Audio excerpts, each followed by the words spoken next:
Hey, Outlaws. Wow, I really have to say that when I saw a picture of Berserk 380, I had some expectations and hopes because it looked like Guts was standing up. His eyes were open. Eye.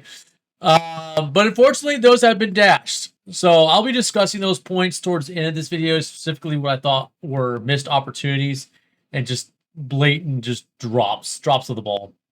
And I'll be honest with you, some major opportunities were completely missed in this chapter. Okay, let's start by saying, you know what? This guy, Captain Roderick, he needs to chill out towards Farnese. I don't care if they are engaged or agreed to be fiancé or married, whatever. Farnese and Casca are Guts' girls, homies. So as soon as Homeboy stops whining around, laying on his ground, being sad for himself, he'll be better. Come on, Guts. He's second now, man. Okay, anyways, so we start off this chapter by basically the Kushins finishing off trolls, regaining control of their elephants from the Dark Cleafoff Ode with an impressive turnaround. I mean, honestly, it almost felt like it was too good. I liked how we set up that these things are all powerful, unstoppable from normal humans, and Midland just gets completely crushed by all this. But then the Kushins, basically turn around with some happy words and Farnese shooting a flare up in the sky. I mean, still impressive that she could do it, but I think there's a little bit too much. It's a little suspicious, honestly. A little too suspicious. It almost feels like Studio Gaga Koji Mori had to make this overpowered in order to progress the storyline, because otherwise they're like, we don't know what's going to happen, which I kind of believe is what they're doing. Anyways, it is impressive to see Farnese tap into her powers. It is. Okay. Maybe she became so powerful or like so capable after saving Casca's psyche from the deep dark depths of her own mind and her own dreamland, and surviving countless possible attacks. It could have possibly changed her just how it's changed Guts' Dragon Slayer. Something to think about. So anyways, Farnese gets praise from Captain Roderick, who's just like, oh yeah. And like I said, chill bro, she's taken. Look, man, she's already taken a ride on the most dearest thing known to Guts, his most closest, most precious possession, his Dragon Slayer. All right, that's a bond, bro. You and her can never share. Because let's just be honest, your sword just can't compare. Anyways, jokes aside. Meanwhile, Daba, look at him. She's looking pretty nervous, and I have some theories on this. I think it's because the Kushan empires had a monopoly on magical powers that the Kingdom of Midland has completely lacked. Because let's be honest, Koji Mori, or not Koji Mori, Kitaro Miura and Koji Mori to some extent, Tsugaga, they do take a lot of swipes at Christianity in the Berserk series, and so they kind of just made them kind of like anti-magic fanatics that we've seen quite a bit. So I guess this is their way of displaying that the Kushits are aware that not so much Midland, but people from Midland now have powers very close to their own, or at least similar. Okay, anyways, so orders restored to the Kushan capital, and we see people gain control of the elephants. Farnese, something of the Four Kings, has inspired even the sorcerers and sorceresses and witches that were kind of just getting beat up on the last couple of chapters. They're all of a sudden now standing here in line, chanting, further pushing the trolls back and setting them on fire. It's a great turnaround. And even the Kusha people themselves are triumphant. They're screaming. They're like, look like they got in a nasty street brawl. And they're cheering on as we see our Uncle Mustache and Isidoro sitting in the background. Pretty much just chilling out after slaying a bunch of trolls themselves. What's interesting, though, is that a small comment is made by Puck about how Guts wasn't even needed in this fight. Which, again, and to beat this point home, to be blunt, it seems to be the goal of Koji Mori Tsugaga these past few chapters, or at least at this point in the series, to make Guts less and less relevant in the world of Berserk. And just kind of be like, well, actually, all these other people have these magical powers and they can do things. Again, this could just been the natural progression point of the story, but it just seems like they're having to nerf Guts in order to have everyone else build up themselves up and actually have a chance. And honestly, I just call that as bad writing. Like it doesn't. If you have to neuter your main character hardcore in order to build up all your supporting characters, those characters never deserve to be built up in the first place. And I'm going to stick to my guns on that one. Okay, so finally we get to see Guts back in action, standing up, opening in his eyes, and being prepared for a desperate hand-to-hand fight with the death of Rakshas for all to see as he cripples them with his bare hands. And no, he is still just lying around waiting for his angel of death to come kill him. And Sealot has to save the day while Guts just lies there again. And I have to be honest, what is the point of this? Like, seriously, what is this? Studio God Koji Mori keeps keeping any further development on Guts' chronic depression. Like, he's just stuck in full depression mode.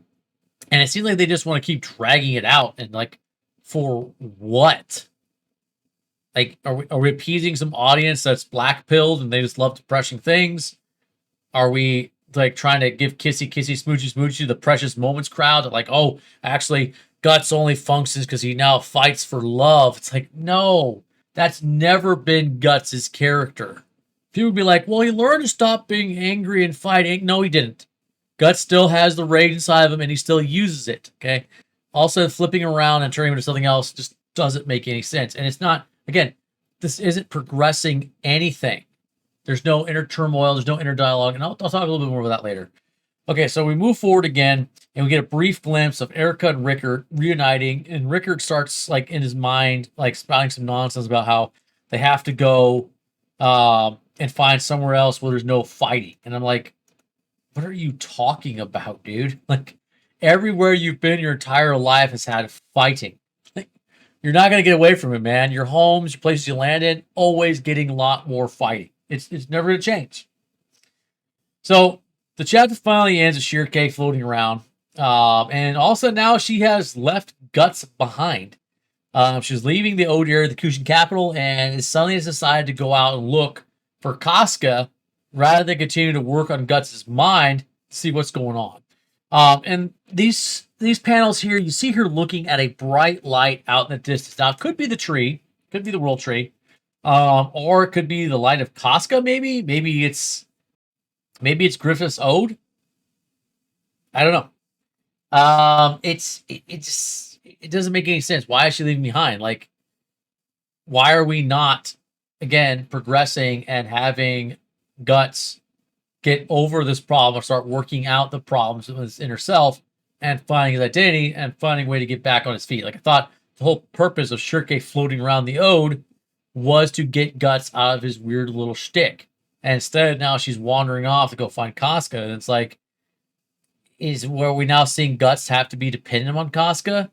And it's like, dude, I think having Guts be dependent on Casca this much is just pure character assassination. It's like, he knows that she is alive and well.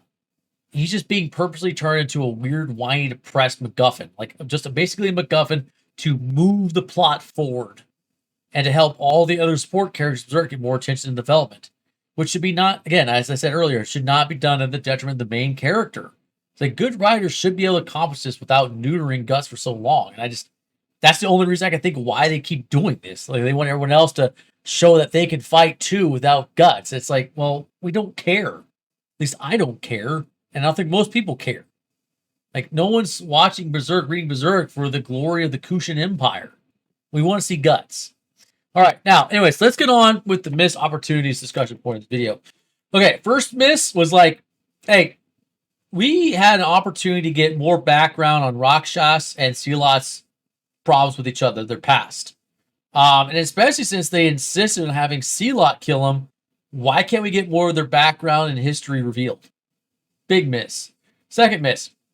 You know, a lot of people were talking about how Slann was going to show up, or even I was discussing now. I didn't think it was Slann, but I was like, what if it's actually Griffith? And Griffith has a very huge, big plan that he wants to unveil. Instead, it's like, is this all just a meaningless scare tactic? Just like, oh, here you go. Well, some people died. It's like, Griffith doesn't do half-baked plans. So this couldn't have been him. At least, it shouldn't have been him. But no one else showed up, and we never confirmed it was him either.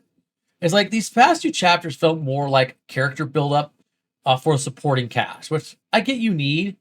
But it doesn't really feel like it was actually designed to move the story forward. Basically, Raksha shows up, kills some guys, gets killed again by Sealot, and nothing has been gained. Yes, Farnese showed some of her power to the Kushans, and we saw some inter-Kushan politics, and they were kind of inspired by the light. But I don't really think the Kushans were broken and needed to see Farnese pull off her light show. So and again, we're now back to Rakshas is dead, the trolls are dead, nothing is going on. Like we kind of like start off right where a few chapters ago where we started, because they have to get everyone back in that throne room, start talking politics again, and decide who's going to do what. It's like we've accomplished nothing but seen some cool fight scenes. I mean, not as cool as they have been in the past, but not awful either. Yeah, it should have been done better. Okay, third miss. Honestly, why couldn't we have had Guts make a dark and sudden comeback by killing Rakshas with his bare hands? You know how badass that would have been? Like, Guts was just lying there and wait, felt him coming, and then just, like, absolutely brutalized this dude. I mean, if Sealot can stab him with his blades towards his mask and that hurts or kills him, pretty sure Guts Hulk smashing Rakshas and breaking his mask would have been a pretty damn awesome comeback. But we didn't get any of this. And it's like, why is Guts just being forced just to sit here?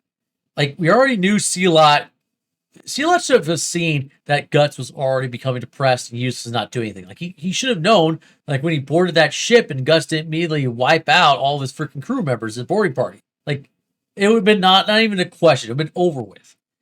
Is it just too inconvenient at this point for their story? Like, I don't get it. And then, last but not least, honestly, why is Shirke suddenly floating off to find Casca's ode Valconia? They already know where she is. It just feels like it's just delaying it again. It's like, is Guts being functional in the story now like completely reliant upon whether or not Casca is standing next to him?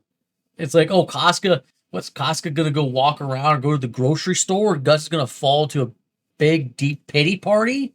It's like, dude, this is dumb. And it's like, how does this advance this story?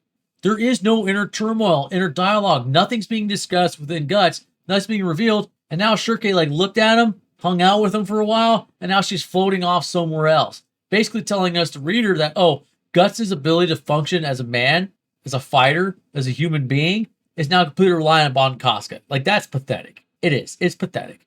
It really seems like Koji Mori just wants a character to assassinate Guts and basically make him a useless beta white knight, kind of like what they did with Jon Snow when those two D&D guys ran out of books to copy and paste from in the Game of Thrones series. Oh, yes, milady. Oh, yes, milady. Like, dude, it's pathetic. It's not cool. Nobody likes that. It's like, you'll score you some points in your little groups, but majority watchers and actually intelligent viewers not going to like it.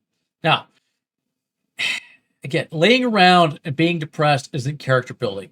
You can look at all these chapters in a row. There's no character building. We're like wasting panel after panel watching Guts just feel sorry for himself. Again, no inner dialogue, no inner turmoil of his purpose in life, no life crippling or life changing decisions that he has to be very careful with, that has to be considered before he makes a decision. Nothing. He's just laying there like a useless lump because the girl that associates him with her trauma at the eclipse, what I already talked about in one of my other videos, like, that's not a good sign. She's been carried off by Captain Hair Conditioner. Boo-hoo. So, to wrap this up, honestly, the whole thing with Guts, it kind of just reminds me of what happened with Batman a few years ago when Tom King kind of came over and made him a depressed whiner for several issues, and it was driving the fans nuts. It's like, why is the Batman whiny, depressed, and falling apart? Is Koji Mori doing the same with Guts? I don't know. Anyways, that's all for now, Outlaws. We'll see you next time.